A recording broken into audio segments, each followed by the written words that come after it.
Buenas noches, Margarita. ¿Cómo te encuentras? Muy buenas noches, Darwin. Yo muy bien. Gracias por tu invitación y gracias a todas las personas que están en el chat. Buenas noches para todos.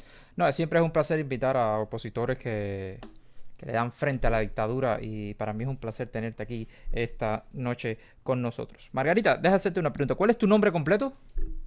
Margarita Fleites Santos. Margarita, ¿de dónde eres? Yo soy natural de Santa Clara, provincia de Villa Clara. Provincia de Villa Clara. Es decir, Santa Clara, provincia Villa Clara. Es decir, vives en la ciudad de Santa Clara, ¿correcto? Sí, bueno, nací ahí, pero yo me fui a La Habana a vivir desde que tenía como los 20 años, en el año creo que 82, por ahí más o menos, 81, 82. Ah, ok. Margarita, ¿cómo fue tu niñez y tu adolescencia bajo un régimen comunista?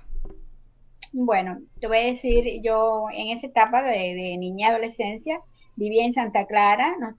Mi familia, una pequeña familia, vivíamos en la carretera central, kilómetro 306, un lugar que se llamaba Ochoita. Mi infancia fue muy bonita porque vengo de una familia que, aunque no éramos ricos, pero sí una familia que teníamos un estándar de vida confortable. eh, de una familia revolucionaria. Ah, ok. Mi papá y mi mamá eran personas muy revolucionarias, fundadores del partido, fundadores de SDR, fundadores de todo. Mi padre fue una persona fidelista. Yo lo considero fidelista, porque yo tengo otro concepto de lo que significa comunista. Ok. Me crié en eso, en ese concepto de todo por la revolución. Mi padre era una persona que no fue ni escrito ni leído. Él máximo llegó a un sexto grado, por tanto fue más fácil adoctrinamiento para esa época de esas personas. Eh, Te puedo contar de que mientras yo estuve siendo una niñita, eh, no, ¿cómo explicarte? En mi casa todo estaba bajo de mi padre con una buena educación, pero siempre bajo los conceptos y principios revolucionarios. Cuando yo empecé a cambiar de mi ideología fue cuando yo me bequé en la secundaria Yabú 2. Las personas que estén en Santa Clara saben de lo que estoy hablando. Y que quizás muchas personas recuerden como la secundaria, la época muy bonita. Yo en lo que a mí cuesta, nada de bonito fue. Primero porque en la secundaria, en esa época, allí, aparte de que había que ir al campo obligado, que no, yo no entendía por qué yo tenía que ir al campo obligatoriamente. Una comida muy mala, pésimo los albergues, pésimo todo. Yo soy de una familia que soy la más pequeña, fui la más consentida, fui la niña mimada de la casa. Al yo llegar a este lugar, para mí fue un caos total. Fue algo Entonces, traumático, me imagino. sí, traumático totalmente. Mi padre muchas veces nos tenía que llevar comida a la escuela porque éramos becados. Y un día mi padre, el director de la escuela, le llamó la atención porque él no podía hacer eso. Yo era una niña normal como todos los demás, pero él no podía hacer eso. Y bueno, pues ahí fue donde yo empecé a ver las diferencias también, porque había niños que eran niños de hijos de dirigentes, incluyendo el hijo del director, que a pesar que era una beca, el hijo del director se iba todos los días a dormir a su casa. Y un día a mí se me ocurrió preguntar, y por esa razón de que yo pregunté que por qué él se iba a su casa todos los días y yo me tenía que quedar, sencillamente me dejaron sin pase un fin de semana. Hmm. Esa fue la primera, el primer show Primer que golpe. yo sufrí y todavía no sabía ni por qué, porque todavía yo no pensaba, como decirte, diferente, yo todavía no asociaba nada a la revolución, yo no asociaba nada al sistema. Hasta que, bueno, ya poco a poco fueron sufriendo varios percances en la vida y que ya yo cambié totalmente mi forma de pensar, aunque no lo expresaba totalmente porque, bueno, yo había un respeto en mi casa por mi padre, por esa ideología que él nos enseñó, y bueno, había un respeto hasta que yo me mudé a La Habana, que Ok, ya fue donde yo empecé realmente mis historias. ok. Un poquito antes de brincar para La Habana, tu adolescencia, me imagino, en plena pubertad, te albergan en un dormitorio, es decir, en una escuela, me imagino que era como una especie de pre o algo así, Sí, albergado, secundaria y donde pre. dabas clases por la mañana y ibas al campo por la tarde. Se Sí, cuenta que esa parte del campo por la tarde era para pagar tus estudios, quiere decir que no hay nada gratis, claro, claro, porque trabajabas y ese dinero lo recibía el gobierno. Lo digo esto porque hay seguro. personas que nos ven de otro país y no entienden bien cuál era la relación de ir a trabajar y esto. No entienden bien, entonces hay que explicárselo más o menos machucadito para que lo puedan Ya. digerir y... Trabajar en esa etapa de todas las secundarias, trabajar en el campo, las escuelas al campo también, que eran de las secundarias que eran externas, esa era una forma de pagar los estudios, una mano de obra barata, Muy baratas. Sí. una prácticamente nula, sobre todo las personas que ya vivíamos entre la escuela, que íbamos al campo caminando. Así que es para mí eso, después al tiempo es que yo vine a entender que yo estudié con el sacrificio de mis padres, Mm, pero nunca, yo no considero que yo le deba a la revolución nada, exactamente. nada, yo no le debo nada. Déjame hacer una pregunta. Me dices que tu papá era muy fidelista. ¿Conoció a Fidel alguna vez?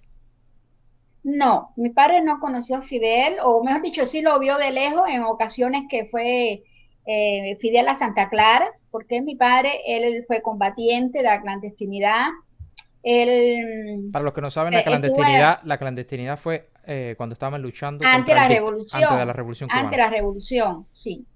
Y después él fue combatiente en el Escambray, él estuvo en la LCB, el Escambray. Y Lucha. bueno, en alguna ocasión que Fidel dio un 26 de julio hace muchos años en Santa Clara, eh, él fue invitado, bueno, ahí lo vio, pero nada De de mezcla, conversar. porque Fidel invitaba gente para hacer grupo en la plaza y felicitar a todos los, tú sabes, esa manipulación Mm. a las personas que creían en él ciegamente. Y bueno, Ok. Entonces te mudas a La Habana. ¿Qué profesión practicabas tú en Cuba? yo siempre me dediqué a trabajar con niños y cuando llegué a La Habana, bueno, ¿sabes? Cuando llegas fue una época que todo el mundo podía irse a vivir a La Habana. Yo me fui a La Habana porque yo me casé y me fui a vivir a La Habana y ahí trabajé con niños, hice varios trabajos y Cuando cuando te yo refieres empiezo, con niños, ¿eran en escuelas, círculos infantiles? sí, yo empecé, yo estudié de educadora de círculos infantiles, Ok. allá en Villa Clara. Y siempre cuando me fui a La Habana, pues trabajé en un círculo infantil que estaba en 25 y B, me parece, si mal no recuerdo, 25 y B. Y bueno, ahí me fui superando poco a poco, pero también yo tenía una amiga en La Habana que ella coincidíamos mucho en las mismas ideas, ¿no? No estábamos de acuerdo con el sistema y yo me manifestaba siempre así porque nunca he tenido miedo en decir yo no creo en esto, yo no creo en la revolución, siempre me he manifestado tal y cual yo sentía. Y a mí un día me dicen, no, no querían trabajar más con niños porque yo era un mal ejemplo para ellos. Ya. Entonces, nada, ahí fue cuando me dije más reaccionaria, más frontal todavía y tuve, bueno, que enfrentar muchas dificultades para encontrar Un nuevo un buen trabajo. empleo en La Habana después. Entonces sí te sentiste como censurada por el régimen Sí, comunista de sí, Cuba, ¿eh? sí, sí. Ahí fue cuando realmente me doy cuenta de que en Cuba te censura cada vez que tú hablas eh, y al decusar del tiempo conocí otras personas también que tenían problemas también y estaban censuradas y así, muchísimas personas. Entonces fue una época muy difícil. ¿Qué tiempo duró Sí, esa época? sí. Y además, si le suma que en la época de La Habana, yo, bueno, yo me casé, estaba en La Habana y el que era mi esposo, pues entonces esta persona también era militante de la juventud, Revolucionario. tenía también, él, él pensaba como yo, pero tenía la doble moral. Ok. Eso era algo que entre nosotros siempre había un problema. Ujú. Porque la doble moral, y yo no acepto una persona con doble moral. Ok. Entonces me dices que ese tramo dura, ¿cuánto? ¿10 años? Es decir, tú estabas en Santa Clara, te mudas para La Habana y el tiempo que estuviste en La Habana antes de venir para Canadá, me imagino. ¿Qué tiempo duró eso? Pues casi toda mi vida. Yo llegué aquí a Canadá hace 6 años Ok. y llegué con 51 años, así que toda mi vida prácticamente viví más en La Habana que en mi tierra natal y bueno, aquí en Canadá vivo hace Eh, 6 años. ¿Emigraste a Cuba o huiste de Cuba? Bueno, digamos que un poquito de las dos cosas, ¿no? Porque cuando tú estás en Cuba, que generalmente casi todos los cubanos desean irse de Cuba, yo tuve otras posibilidades porque anteriormente yo había viajado, pero mi hijo era muy pequeño y yo primero no me sentí, ¿cómo es?, de abandonar a mi hijo siendo pequeño y bueno, decidí enfrentar situaciones antes de dejarlo a él. Pero bueno, siempre traté y busqué la manera de cómo salir de Cuba porque ya yo tenía algunos problemas por mis manifestaciones, porque, a ver, yo estaba involucrada en una familia poderosa allá en Cuba. Todos saben que yo pienso diferente, pero ese tipo de conversaciones políticas, a mí no me gusta tenerla mucho con personas tan poderosas, como digo yo, porque, bueno, no venía nunca a colección. Pero un día, esta persona, un general, ya fallecido, Ok. yo tenía una buena amistad con, bueno, con su familia y él se enferma, empieza a presentar problemas de salud y bueno, yo empiezo a visitarlo un poco más. Y un día me dice, yo todavía, siempre me han cuestionado por qué tú sigues viniendo aquí a mi casa. Y yo siempre le digo que lejos de que tú pensaras como piensas, que no estás de acuerdo con el sistema nuestro, yo digo que usted es una mujer valiente porque no tiene temor de decirlo nunca. Y bueno, yo siempre voy a defender que a ti no te pase nada. Me decía, Ok. yo un día le dije, pero no te preocupes porque yo no tengo miedo. Ok. Un Y a mí poco. con la verdad hay que matarme, porque yo sí te puedo decir, viví dentro del monstruo y no del capitalismo. Porque vivir cerca y entre grandes militares en Cuba, ahí donde tú te das cuenta realmente que el comunismo es una porquería, y me disculpa la frase. o- un momento antes de entrarnos para contextualizar dónde estás, lo que nos estás diciendo ahora. Ok. Me dices de que conociste a un general en Cuba.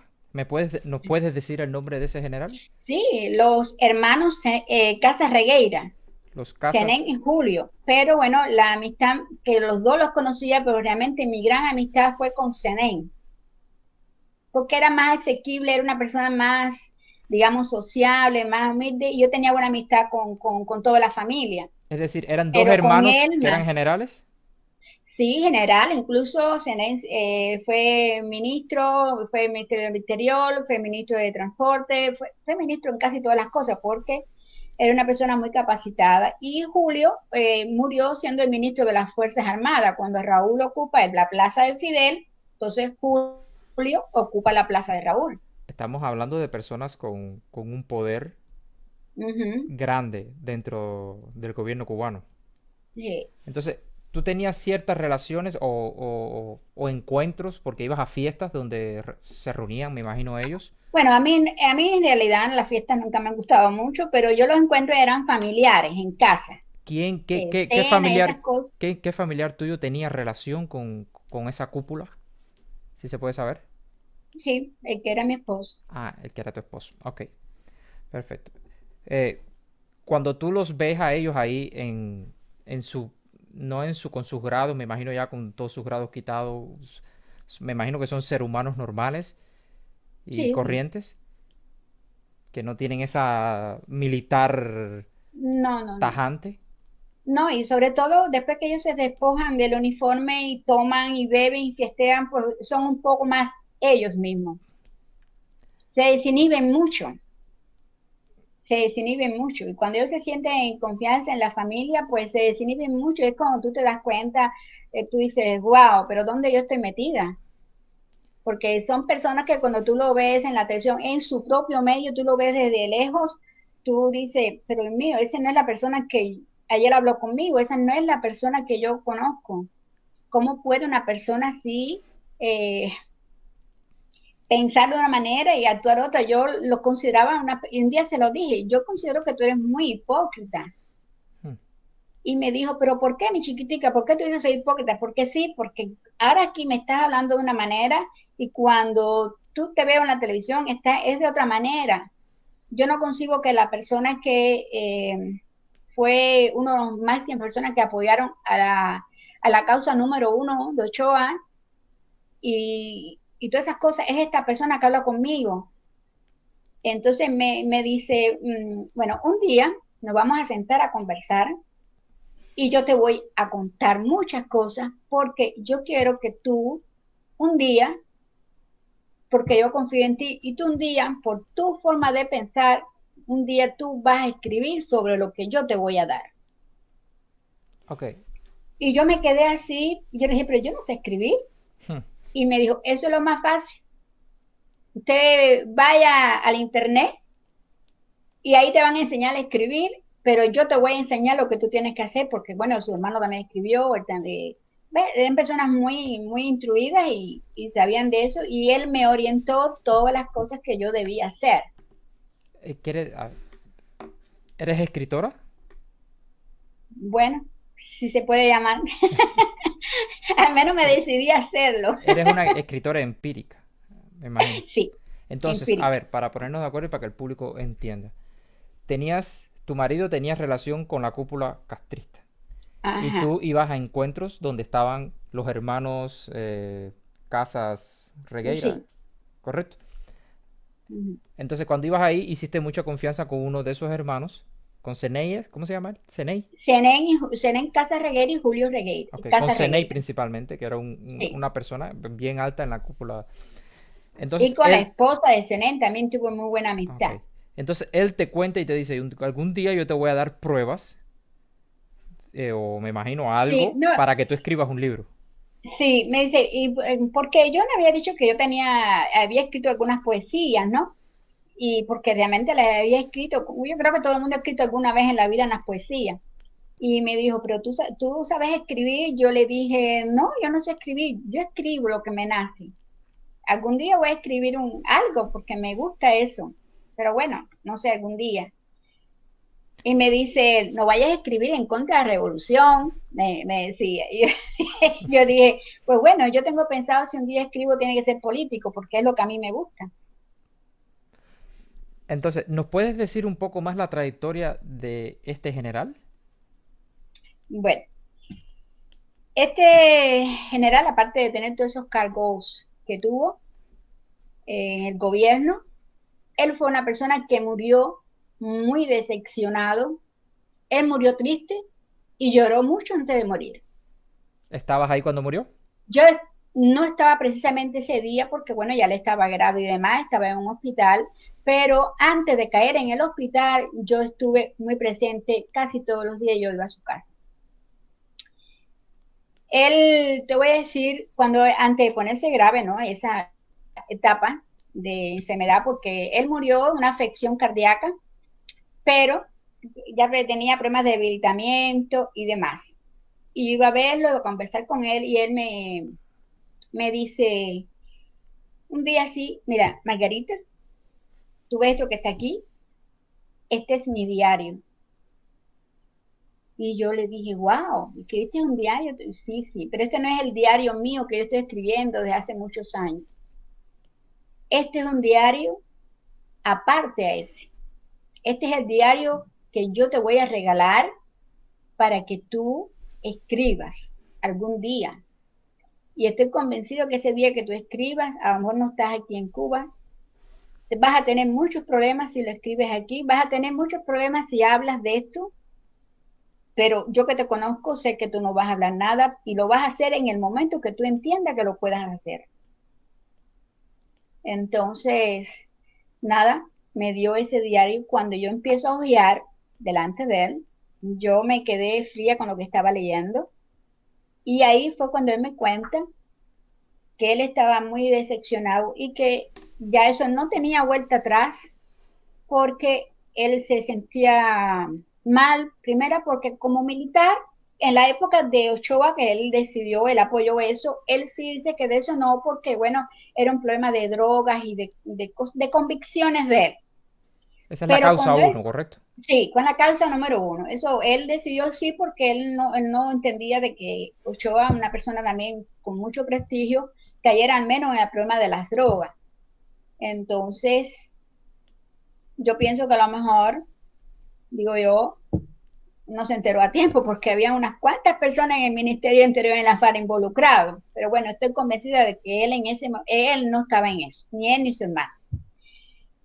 Pero él sí, cuando el remolcador 13 de marzo fue lo que lo mató, fue cuando él se decepcionó de los hermanos Castro. Eso fue una bala en su corazón, ¿Y por qué? porque fue él quien dio la orden del hundimiento del remolcador 13 de marzo. Espera un momento. Pero la orden no la dio porque él quiso, la orden se la dieron a él y él se negó justo en ese momento. Él se negó. Y en ese momento los mismos hermanos Castro, los dos, porque fue conversaciones entre ellos. Tienes que hacerlo tú. Así mismo le dijeron, entonces él dijo que no, que él no quería, y cómo que habían niños allí. Entonces ahora le sacaron en cara muchísimas cosas, de algunos detallitos de vida privada, vaya, un chantaje, y bueno, él se vio prácticamente obligado, que no lo justificó, pero él pensó más en él, en su reputación como persona, y bueno, eso lo llevó también a escribirle ese diario aparte y ese resentimiento en contra de los hermanos Castro, que incluso él murió pensando de que estas personas le habían inyectado hasta la enfermedad. Que lo habían matado. Sí, O que lo querían matar. porque era una persona, un hombre para respetar, un hombre fuerte, un hombre que hacía mucho ejercicio, un hombre con una salud de hierro. Así que de buenas a primeras, porque parece, yo pienso de que él en algún momento con alguien, porque él tenía como en su mente otras personas escogidas, incluyendo a su esposa, que lo apoyaba mucho, para esta situación del libro, porque él quería que eso se supiera, porque tenía tanto cargo de conciencia en cuanto al remolcador 13 de marzo, que él quería que se supiera algún día. Entonces, alguien parece que lo dijo y como que el CIN, creo que es lo que investiga la gente de las Fuerzas Armadas, Es la contrainteligencia militar. empezaron a investigar a todas las personas que estaban cerca de él, incluyéndome a mí. Ok, solamente para, para saber o tener en un poco de proyectarnos. Tú me dices a mí que el remolcador 13 de marzo, Fidel Castro y Raúl Castro le dan la orden Hacer en casa a reír. Senel Casarreguer que le dispare al Sí, remolcador 13 de marzo. Él se niega, pero le empezaron a chantajear con otras cosas privadas que no es de nuestra, no nos interesa. Y entonces él tuvo que ceder. Y además porque seguramente si se negaba a dar la orden pudiera ir preso, ¿correcto? sí, por negarse, porque era militar, y con los militares hay otras leyes para los Otras leyes, claro. militares. Otro tipo de juicio, otro tipo de... Sí, Pues no son civiles. Ok, entonces, por esa razón, él cree que lo mataron prácticamente, le inyectaron algo sí, y por eso lo llevó al estado de salud donde falleció, ¿correcto? sí. Ok, seguimos. Él muere, ya me imagino que tú tenías el libro en la mano. Sí, Ese, sí, él murió, disculpa que tengo que mirar aquí porque son muchas las fechas, ok, el día 3 de septiembre, no, incierto, discúlpame. sí, sí, no hay problema. El 6 de agosto del 6 de agosto del, creo que del 94, 84, algo así. Ok, 94, me imagino que sea. Pleno periodo Ah, especial. sí, del 94. Ese, el 6 de agosto del 96, Del disculpe, el 6 de 96. agosto del 96. Ok. Él muere y ya tú tenías el libro en la Yo mano. tenía el librito, es su Nadie lo diario. sabía. No, nadie. Eso no lo sabía ni la esposa de él. Y él me lo da a mí, aunque la esposa de él sabía que tenía un diario, que lo estaba haciendo, y ya él le había hablado a ella también. Pero él como que por supuesto, si van a registrar y van a indagar, la van a indagar a ella. Claro. Entonces, él quiso que esas cosas estuvieran bien conservadas, bien, y como yo siempre, por ejemplo, yo soy la libre pensadora, la gusana, pues entonces, por supuesto, a mí a lo mejor no me lo daría. Claro. Pero aún así, porque esta gente no confía en nadie, a mí me ponen a una persona, varias personas como a involucrarse en mi vida para saber sobre este diario si yo tenía conocimiento de este diario. Y bueno, yo me mantuve muy firme, sabía lo que tenía que hacer porque Casa fue una eminencia de la contrainteligencia. Entonces, de por sí, me enseñó también muchísimas cosas para que ese diario no cayera en otro lugar y yo también estuviera a salvo. Ok. Entonces él te da el diario y los militares. Los militares sabían que ese diario existía. Sí, yo te voy a decir mi opinión personal, pienso de que Julio, que también sabía de ese diario, Julio es el que eran unos hermano de hermanos, él. sí, sí, Julio, el hermano de él, bueno, que ellos eran unos hermanos muy bien llevados, sabía de ese diario y yo pienso que a lo mejor, no sé, alguien se filtró de que él estaba en ese diario y que él estaba disgustado con Fidel y Raúl y que ahí lo manifestaba. Pero bueno, el diario de él, el que él escribió de toda una vida, ese diario se lo llevaron, pero ahí no aparecía nada. El diario, el otro diario que él hizo a partir de esa fecha de remolcador, 13 de marzo, es el que estaban después buscando, pero bueno, no, nunca lo llegaron a encontrar. Porque tú estabas en tu posición. Sí, yo lo tenía en mi posición y bueno, lo guardé siempre conmigo, lo tenía bien guardado. ¿Qué tácticas utilizaron para poder tratar de sacarte Bueno, si tenía el diario, ¿no? Porque me muchísimas imagino tácticas. que utilizaron algún tipo de táctica. Yo creo que en esa etapa de mi vida conocí más militares que nadie, porque de alguna manera siempre se acercaban a mí, como, como si yo fuera un familiar también, y siempre me hacían preguntas.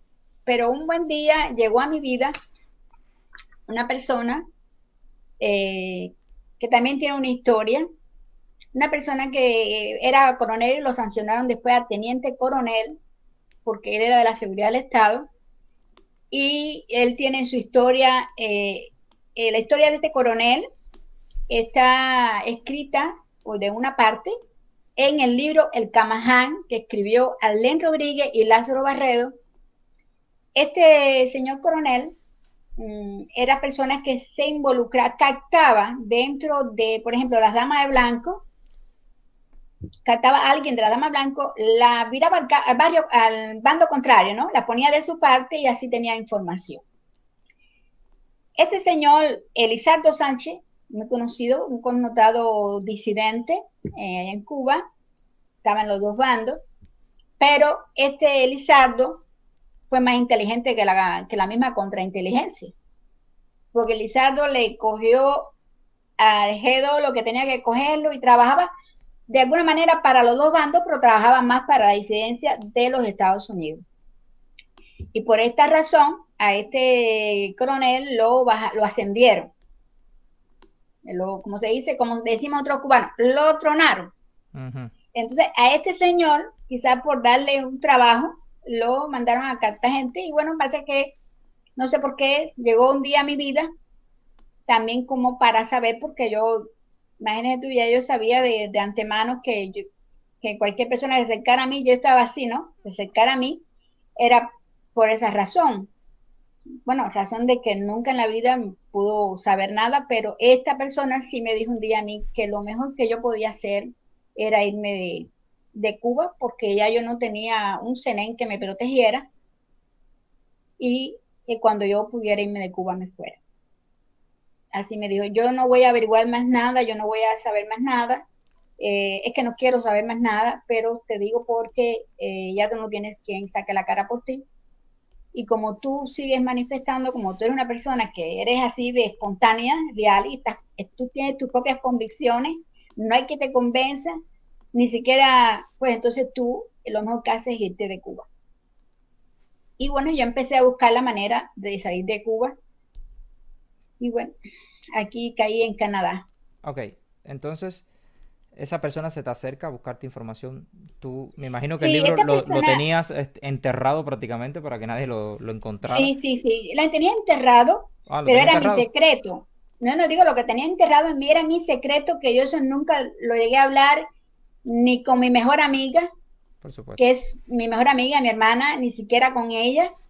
Jamás. Eso era un secreto que había en mí, porque por encima de todas las cosas, hay cosas que tú no puedes confiar en nadie. Sí. Y guardar ese diario era muy, muy peligroso para mí, porque de eso sí estaba convencida. Y Porque si a un general murió con la duda de que lo habían provocado una enfermedad, ¿qué no me podrían hacer a mí? cualquier cosa. Si a Payá lo mataron, ¿qué no me podrían hacer a mí? Y yo soy una persona insignificante. Y sin protección.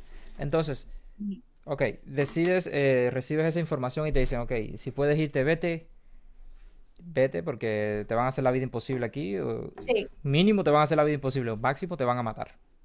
Bueno, fíjate, sí, a mí me cuestionaron mucho que, bueno, después mi hijo empezó a estudiar, cuando mi hijo terminó el pre, que coge sus carreras universitarias, con muy buenas notas, él podía haber escogido la carrera que quisiera porque tenía notas para eso. Sin embargo, no le dieron la carrera que él quería. Primero en el pre habían hijos de dirigentes como los hijos de Carlos Laje, que en aquel entonces Carlos Laje era dirigente, los hijos, los nietos de Esteban Lazo, que eran unos regados, unos indisciplinados, sin embargo, le dieron las carreras a ellos. Pero la carrera que mi hijo optó, que era de Relaciones Internacionales, nos citaron a todos a un teatro, que si mi hijo está mirando puede colaborar con esto, al teatro del Ministerio de Interior, a todos los alumnos con sus padres a este teatro. Allí hablaron en general, nos vieron a todos los padres y acto seguido, después a mi hijo no lo citaron. Cuando se hace la investigación del comité, por supuesto, Margarita no es revolucionaria, Margarita no es comunista y todo lo que le dio la gana de poner, más Margarita ya tenía algunos antecedentes y bueno, no le dieron la carrera a mi hijo que no tenía nada que ver con mi forma de pensar. Entonces, eso me motivó más, eso me dio más razón por seguir luchando, por decir siempre la verdad, ser frontal contra el gobierno de Cuba, que realmente ha durado demasiado. Yo creo que es hora de que todos los cubanos por el mundo nos unamos, hagamos las denuncias que alguien tiene que oír para que ese gobierno ya cambie, el cambio ya. Ya te una pregunta. Cuando todo eso ocurre, ya tú tenías el diario en la mano. Quiere decir que te entra. ¿Correcto? Con ¿Cómo lo es? de ¿Cómo? tu, cuando ocurre lo de tu hijo, ya tú tenías el diario en la mano. Sí, sí, yo tenía, ya tenía, había Y me, fallecido, todo eso. Yo tenía el me diario. imagino que ya habías leído el diario, porque no es una cosa que tú coges y te quedas Sí, con no, él.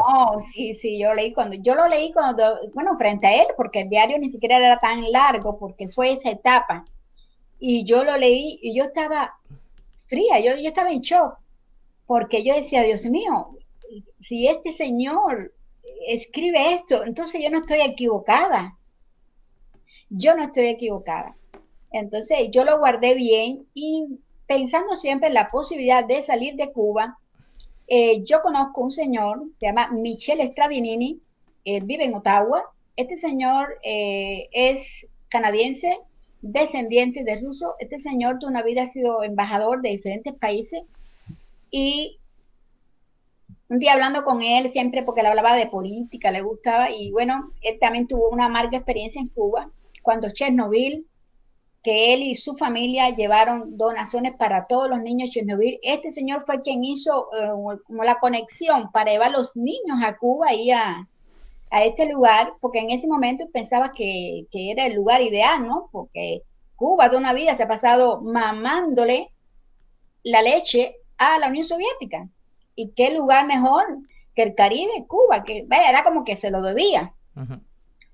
Y este señor, que a pesar de que eso no tenía, no le gusta el comunismo, pero bueno, en ese momento no tenía que ver, pero cuando él tiene una entrevista con Raúl Castro, pues entonces tuvieron ciertas diferencias, ¿no? De comunicación. Y este señor entonces me dijo, por todas las cosas que yo le había contado, yo no le había dicho nunca que yo ese diario estaba en mi poder, ¿eh? Pero me dijo, yo te voy a ayudar a salir de Cuba. Entonces yo le dije, mira, yo lo que necesito cuando llegue el momento, que tú vengas a Cuba para que te lleves mis diplomas y documentos míos. No vaya a ser que en el aeropuerto a mí me quiten algo, ¿no? Y efectivamente así fue a Cuba, sacó todas las cosas importantes mías y las trajo. Él nunca pensó que traía el diario ese. Sí, él no sabía ni que ese diario estaba, Existía. él no registró nada, una persona muy educada, él trajo mis cosas y las guardó en su casa hasta que yo viniera. Ok. Entonces, ¿llegas a Montreal directamente o estuviste en otros lugares en Canadá? No, yo llegué aquí a Montreal, de Montreal a Ottawa, porque eran las personas que me trajeron aquí. Yo estuve en Ottawa 3 meses. Y bueno, como la idea era venir a pedir el asilo político, pues bueno, pues Montreal era el lugar ideal porque siempre me dijo que había más flexibilidad con Cuba aquí en Montreal y bueno, hice todas las cosas pertinentes, pues hice el pedido de asilo, fue todo rapidísimo, ese día me dijeron que sí y aquí estoy. Bueno, y aquí pues todo emigrante que llega solo, imagínate, mujer sola, con una edad ya que uno no es tan joven, pues las cosas se dificultan mucho, pero siempre tuve en mi mente, un día yo voy a escribir este libro ya que estoy fuera de Cuba. Y Yo ya, tengo varios amigos escritores cubanos, pero no quise pedirle ayuda porque son personas que viajan a Cuba y yo no quería involucrarlos en este asunto que es delicado. Entonces, a lo mejor me decían que no, pero entonces para evitar que tuvieran problemas o evitar que me dijeran que no, mis buenos amigos que quiero tanto, pues yo dije, yo me las voy a arreglar sola.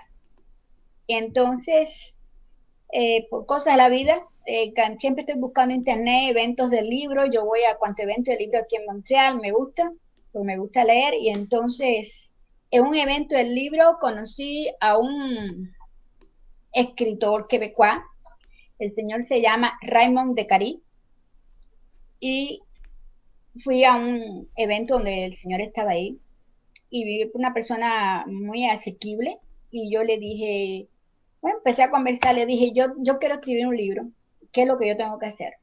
O sea, los cubanos somos así de directo, ¿no? Yo quiero escribir un libro y ¿qué es lo que yo debo hacer? Y él se quedó mirando y me dijo a mí me pasó la misma vez, me pasó lo mismo la primera vez, así que ¿qué te puedo aconsejar? Yo le dije, no sé, pero yo quiero escribir. Díceme él, ¿y de qué quieres escribir? Porque el libro que él había escrito era un libro del amor. Y yo le dije, bueno, es un libro de amor, pero de amor a la patria. Dice, y me pregunté, ¿de dónde tú eres? Y yo le dije, de Cuba. Díceme, bueno, primera pregunta, ¿amas al gobierno de Cuba? Y yo le dije, no, detesto el gobierno de Cuba. Yo, amor a la patria, patria no es gobierno. Díceme, ahí te voy a ayudar.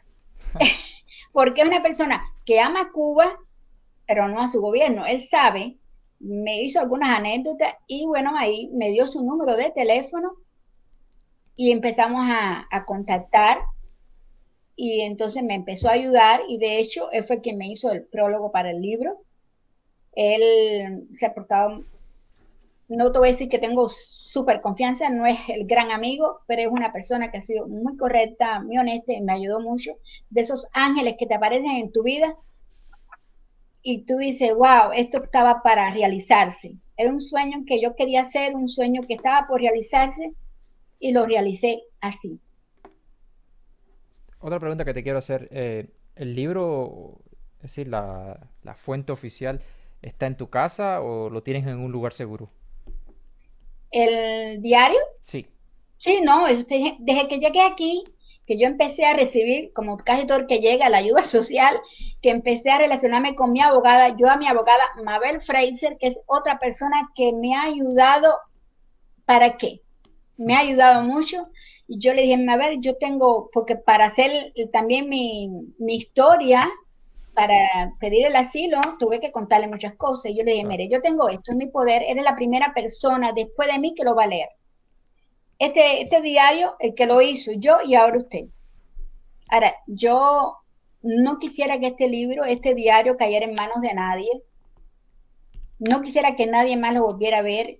¿Usted me puede decir cómo yo lo pudiera guardar en un lugar seguro? Y ella fue la que me orientó, me dijo, es un banco. El esposo de ella eh, trabaja en un banco donde se guardan las cosas y me dijo cómo tenía que hacerlo. Y bueno, yo fui, ella me orientó todo lo que yo tenía que hacer y lo hice, lo guardé, porque para mí eso tiene un valor Sí, sí. sentimental, tiene un gran valor y además era lo que me iba a ayudar a escribir, porque en el libro vienen hojas donde aparece la firma del general, la letra y puño del general, con toda la conversación, porque para que se vea lo verídico del libro, Claro, por lo supuesto. verídico de la historia, que a pesar de que fue un general que muchas personas quizás lo odiaron, fue una persona que yo considero que sí fue revolucionario, que sí admiró mucho a Fidel Castro.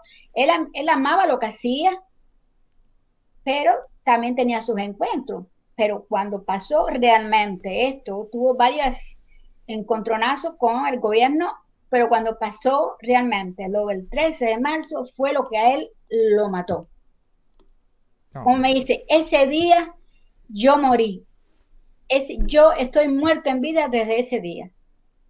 no, me imagino Eso nos que... lo dijo él a mí y a su esposa, que su esposa cuando él fallece tuvo algunas declaraciones y el gobierno de Cuba la marginó totalmente. Ella recibe una pensión normal, pero allá, Hmm.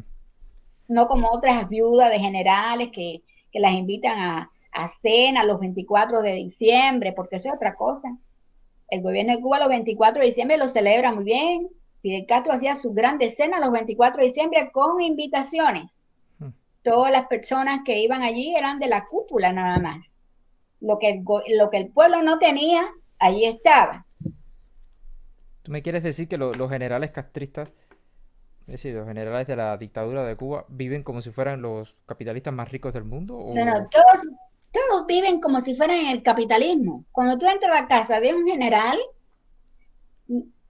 vaya, es inconcebible, es como entrar a la casa, digamos, de un capitalista millonario, porque nosotros vivimos el capitalismo, vivimos normal, tenemos lo que podamos, lo que queramos tener, pero estoy hablando al nivel millonario. Wow. De todo, los hijos de los grandes dirigentes en Cuba, que no han terminado ni el preuniversitario, que no han terminado universidad, que casi ninguno hace universidad tampoco, de que ya tienen 16 años, 18 años, sacan su licencia de conducir y ya tienen un lado a su disposición. Estoy hablando de aquella época, ahora a lo mejor tienen otro carro.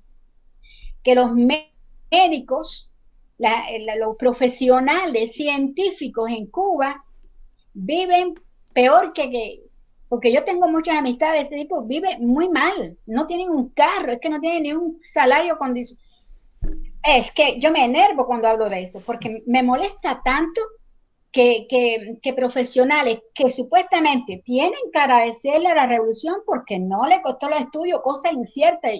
Cuando alguien me dice a mí que la educación y la salud es gratis, honestamente que yo quisiera borrar de la faz de la tierra a una persona cuando me dice eso, porque es inconcebible. Yo considero que un profesional de cualquier rama estudió, primero, porque tenía la inteligencia y la capacidad para estudiar. Con el sacrificio de los padres, por las universidades no son gratis. Y además pagan 3 años de servicio social, que es pagando su carrera.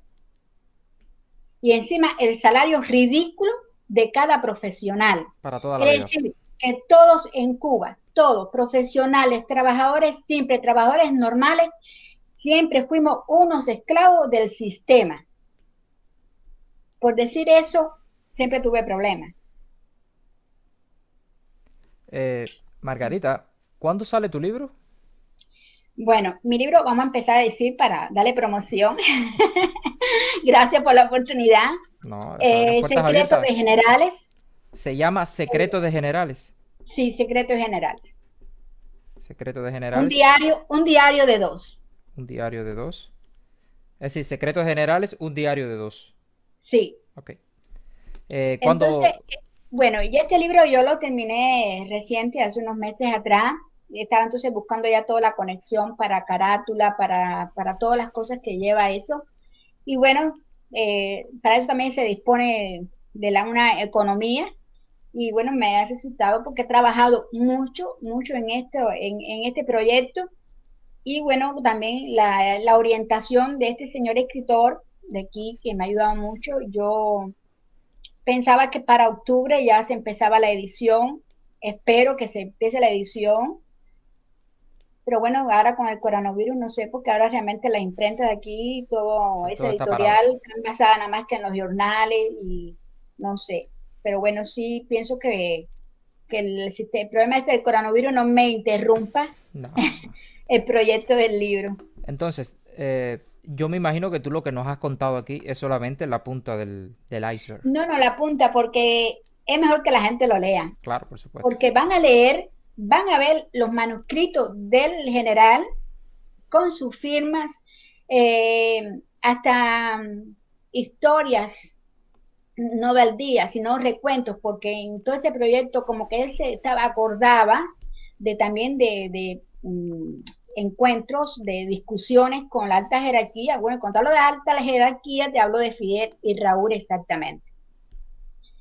Entonces, ahí porque yo quiero que la gente lo vean con sus propios ojos, que lo lean, para que vean que dentro de la misma cúpula que yo lo viví, que yo lo vi, entre ellos mismos hay sus propias guerras.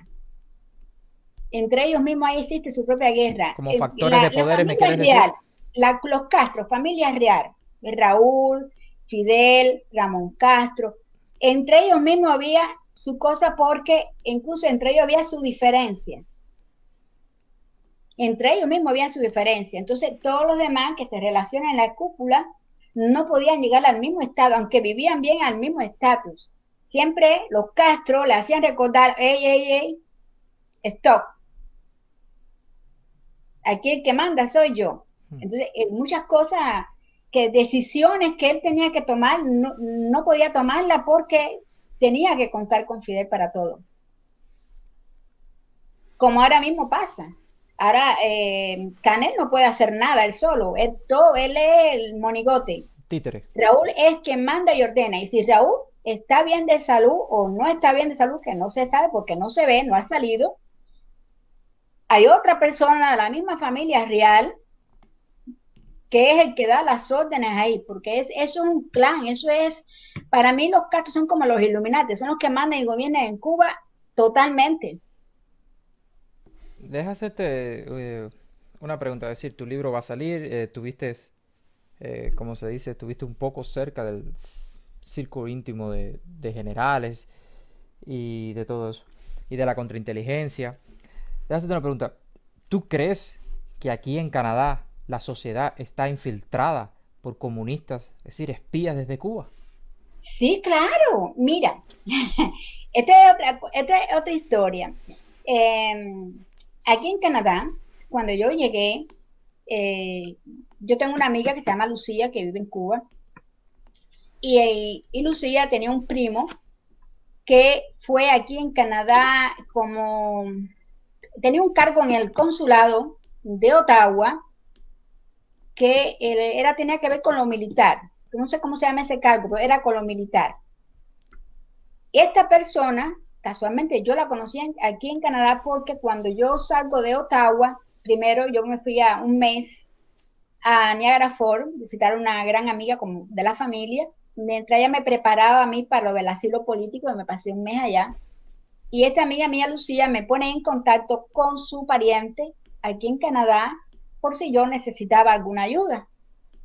Bueno, y yo llamo al señor, le dije, mira, nosotros nos conocíamos de vista, pero no teníamos una gran amistad.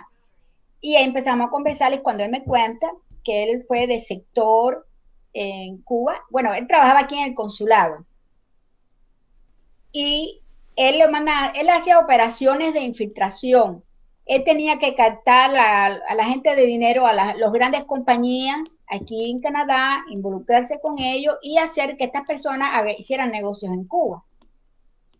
Ok. Pero este señor, comunista al fin, se ambicionó con el dinero, porque estaba recibiendo su dinero, pero el gobierno de Cuba emplea salarios nada más porque Por ejemplo, si este tiene este cargo, yo le voy a pagar a fulano para que fulano vigile a Mengano. Entonces, aquí con los consulados hay 1.000 personas velando, entre ellos mismos se velan. Claro. Y este señor lo mandan a buscar de Cuba y bueno, lo quitan del cargo, lo hacen talco, porque ya su ambición estaba pasando los límites y demás.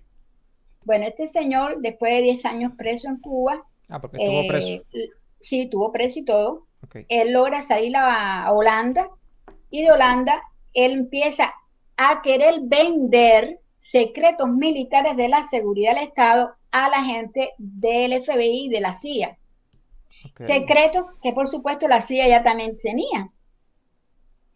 Era cuando los 5 espías, que no eran 5, eran como 10 o 12, no sé Sí, bien, la red avispa. la red avispa.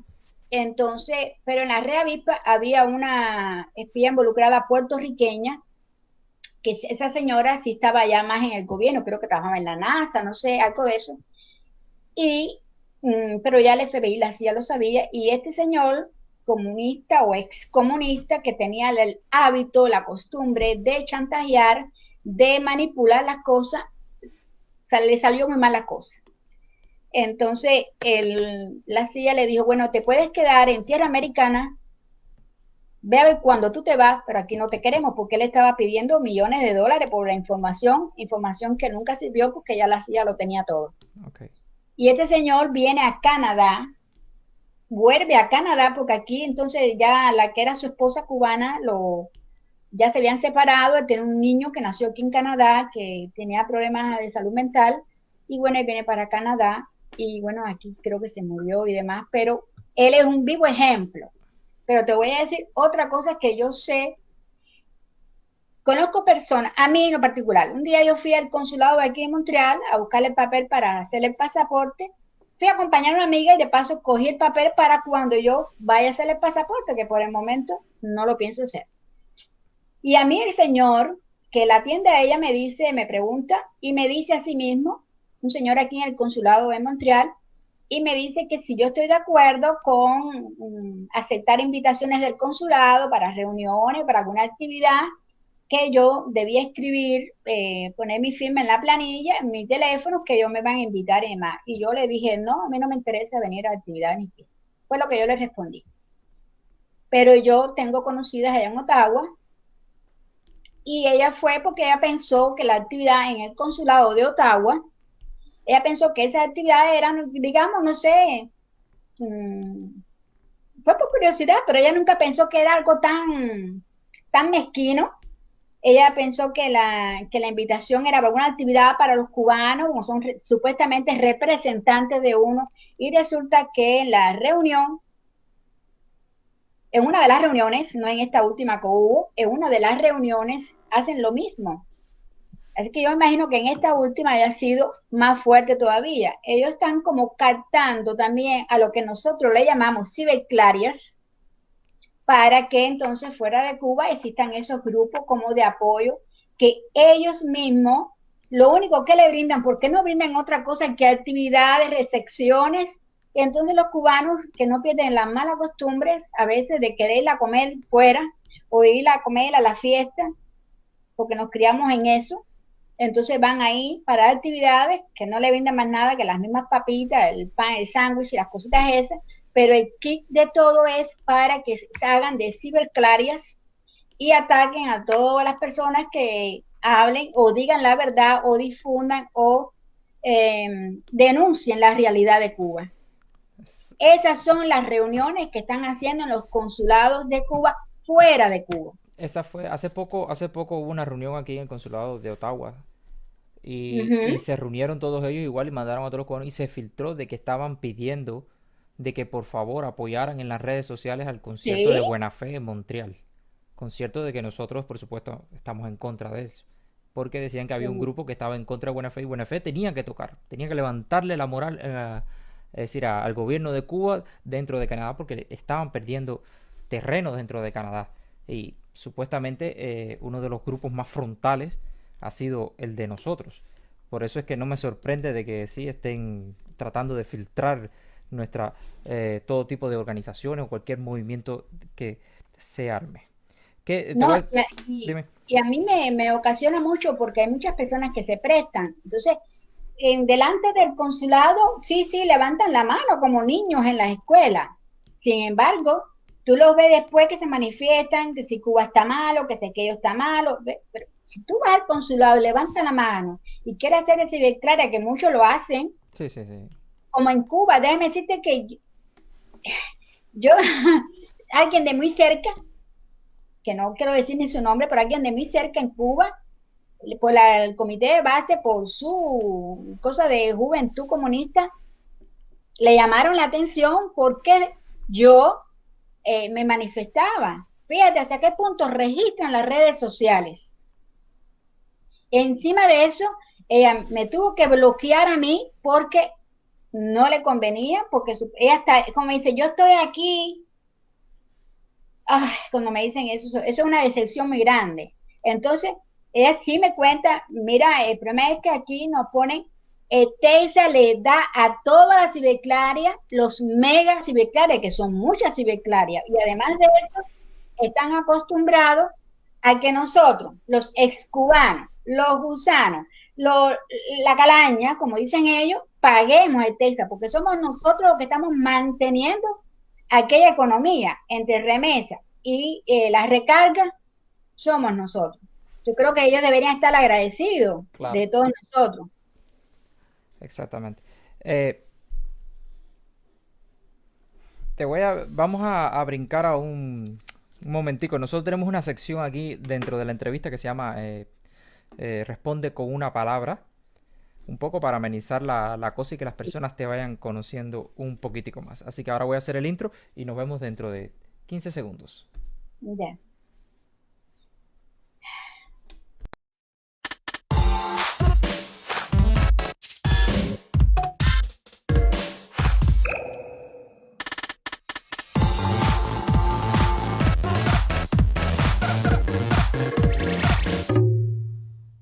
Bueno, sí, y seguimos con Margarita aquí en nuestra entrevista. Margarita ha hecho revelaciones increíbles de su nuevo libro que se llama Secretos de Generales. Diario de dos, ¿puede ser, Margarita? Sí, sí, diario de dos. Diario de dos. Margarita, esta sección se llama Responde con una palabra para que las personas te vayan conociendo un poquito más. Yo te hago una pregunta y tú me respondes solo con una palabra, lo primero que te venga en la mente, ¿ok? ¿Estás lista? Ok. Ok, vamos para allá. José Martí,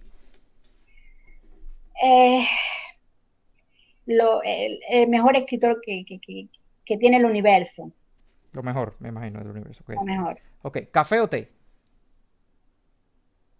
No te entendí. ¿Café o té? Café. Café. Bien, estás en mi equipo. ¿Invierno? Uy, lo amo. ¿Amas el invierno? ¿Sí? Si fueras un animal, ¿qué animal te gustaría ser? Conejo. Un conejo. Mm. Canadá. Ah, mi segunda patria. Tu segunda patria. Fidel Castro. No debía haber nacido. Ok. Díaz Canel. Es un lodo. Libertad. Es la que queremos. Censura. Hay que acabar con la censura. Te dije que era una palabra, me estás diciendo una oración. Ok. Comunismo. Lo peor, Primavera. belleza, Cuba. amor, Remolcador 13 de marzo. angustia.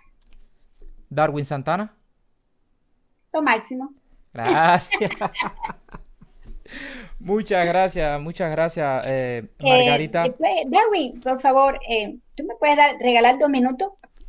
Todo lo que usted quiera. Ok, esto primero quiero decirle a todos mis amigos y familia que están en el chat que casi todo es muy novedoso también para muchos, que cuando ya el libro esté editado, yo lo voy a publicar rápidamente, voy a hacer muchos regalos de estos libros y para mi gente de Cuba, porque este libro por supuesto a Cuba seguramente no puede entrar, yo voy a hacer que esté en la librería online y lo voy a poner un tiempo como se pueda gratuito para que las personas lo puedan leer.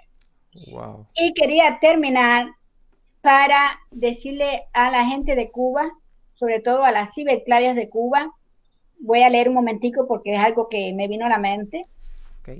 decirles, recordarles que primeramente nosotros tenemos que seguir denunciando, porque no hay mejor aliado para una dictadura que un pueblo dependiente y conformista, porque el conformismo es el carcelero de la libertad y enemigo del crecimiento. Y para las ciberclarias fuera de Cuba, muy importante, no hay comunista más feliz que el que vive en el capitalismo. Gracias, Darwin, gracias. Bravo, muchas gracias a ti, Margarita. Estaremos pendientes del lanzamiento de tu libro y por supuesto te vamos a invitar si esta plataforma existe y te vamos a invitar aquí para que lances tu libro aquí con nosotros. Ah, bravo. Deja hacerte una pregunta. ¿Todo lo que tú dijiste hoy es exclusiva o lo habías dicho en otro? No, no, no. Tú tienes la exclusiva. Mi grupo cubano, canadiense por una Cuba democrática, que soy miembro, muy orgullosa de ser miembro, Y activa. tiene la primicia y cuando esté el libro, Darwin, después de mi hijo, estás tú como el primer libro regalo. Para ti y para tu esposa, que sé que también está muy interesada en esta historia. Sí, muchas gracias, de verdad, te lo agradezco. Me erizaste completamente porque voy a esperar ese libro con muchas ansias. Soy un fiel lector y lo leeré y lo compartiré mis vivencias y por supuesto lo promocionaré aquí por asociada, por ser tan combativa, por ser esa mujer cubana que todos queremos tener a nuestro lado, que defiende la patria y no un gobierno. Muchas gracias, Margarita. Gracias a ustedes. Ok, chao, Margarita. Chao.